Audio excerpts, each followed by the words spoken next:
100 మంది దోషులు తప్పించుకున్నా పర్వాలేదు, కానీ ఒక్క నిర్దోషి కూడా శిక్ష పడకూడదన్నది న్యాయ సూత్రం. కానీ ఆయేషా కేసులో నిర్దోషిగా బయటపడిన సత్యంబాబు 8 ఏళ్లుగా నరకయాతన అనుభవిస్తున్నాడు. పోలీసులు చేసిన తప్పులకు పక్షవాతం బారిన పడి జీవశ్చవంలా మారాడు. మరి దీనికి సమాధానం ఎవరు చెప్తారు? తమ కూతురి హత్యతో సత్యంబాబుకు సంబంధం లేదని ఆయేషా తల్లిదండ్రులు మొత్తుకున్నా పట్టించుకొని పోలీసుల్ని శిక్షించాలా?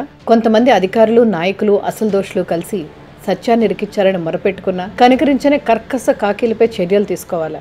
అసలు హైకోర్టు ఏం చెప్పింది? తమ కూతురు ఆయేషా హంతకులను శిక్షించాలని మాత్రమే కాకుండా సత్యంబాబును విడుదల చేయాలంటూ ఆయేషా తల్లిదండ్రులు న్యాయ పోరాటం చేశారంటే ఈ కేసులో పోలీసుల తప్పిదం ఏ స్థాయిలో ఉందో అర్థం చేసుకోవచ్చు. చివరికి వాళ్ళ పోరాటం ఫలించింది. అయితే సత్యాన్ని నిర్దోషిగా ప్రకటిస్తూ హైకోర్టు డివిజన్ బెంచ్ కీలక వ్యాఖ్యలు చేసింది. అలాగే కేసు దర్యాప్తులో పోలీసులు వ్యవహరించిన తీరుపై బెంచ్ తీవ్ర ఆగ్రహం వ్యక్తం చేసింది. దోషులను విడిచిపెట్టారు, ఆధారం లేకుండా అమాయకుడిని 8 ఏళ్లుగా జైలుపాలు చేశారంటూ సంచలన వ్యాఖ్యలు చేసింది. అంతేకాదు ఆయేషా కేసును దర్యాప్తు చేసిన పోలీసు అధికారులపై చర్యలు తీసుకోవాలని ప్రభుత్వాన్ని ఆదేశించింది. అలాగే కోర్టు ఖర్చుల కింద సత్యంబాబుకి ₹1,00,000 చెల్లించాలని కూడా సూచించింది. అసలు దోషులను వదిలేసి ఒక అమాయకుడిపై అభియోగాలు మోపి జైలుపాలు చేయడాన్ని అవమానీయమైన చర్యగా హైకోర్టు అభివర్ణించింది. సత్యంబాబు నేరం చేసినట్లు ఒక్క ఆధారాన్ని కూడా పోలీసులు చూపలేకపోయారన్న డివిజన్ బెంచ్ ఈ కేసుతో సత్యానికి ఎలాంటి సంబంధం లేదని, అకారణంగా ఇరికిచ్చారని అభిప్రాయపడింది. అసలు నేరస్తులను తప్పించడం కోసం కట్టుకథలు అల్లారని, వాటినే కింద కోర్టు విశ్వసించిందని డివిజన్ బెంచ్ వ్యాఖ్యానించింది. అంతేకాదు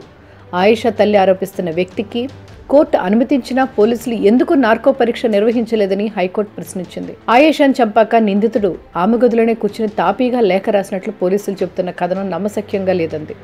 అయినా అంతసేపు నిందితుడు ఆయేషా గదిలోనే ఉంటే అక్కడున్న 55 మందిలో ఒక్కరైనా గమనించారంటూ సందేహం వ్యక్తం చేసింది. అంతేకాదు సరిగ్గా నడవలేని సత్యంబాబు 8 అడుగులు ఎత్తున్న గోడను కేవలం రోకలు పట్టుకుని ఎక్కాడంటే ఎలా నమ్మేదన్నారు. ఆ ఫీట్ చేయగలిగేది ఒక్క సూపర్ మ్యాన్ అనంటూ పోలీసులకు చురకలేశారు. ఈ కేసు దర్యాప్తులో పోలీసులు సరిగ్గా వ్యవహరించలేదని, సాక్షుల వాంగ్మూలాలు కూడా ఒకదానికొకటి పొంతం లేకుండా ఉన్నాయంది డివిజన్ బెంచ్. అయితే కోర్టు ఖర్చుల కింద సత్యంబాబుకి ₹1,00,000 ఇవ్వాలని ప్రభుత్వాన్ని ఆదేశించిన హైకోర్టు నష్టపరిహారం కోరుతూ సర్కార్పై దావా వేసే అంశాన్ని అతనికే వదిలిపెడుతున్నట్టు తెలిపింది. అదే సమయంలో ఓ పొలిటీషియన్ కుటుంబాన్ని కాపాడేందుకే సత్యంబాబును ఇరికిచ్చారన్న వాదనలతో ఏకీభవించేందుకు తమకు అందించిన సాక్ష్యాధారాలు సరిపోవని డివిజన్ బెంచ్ తెలియజేసింది.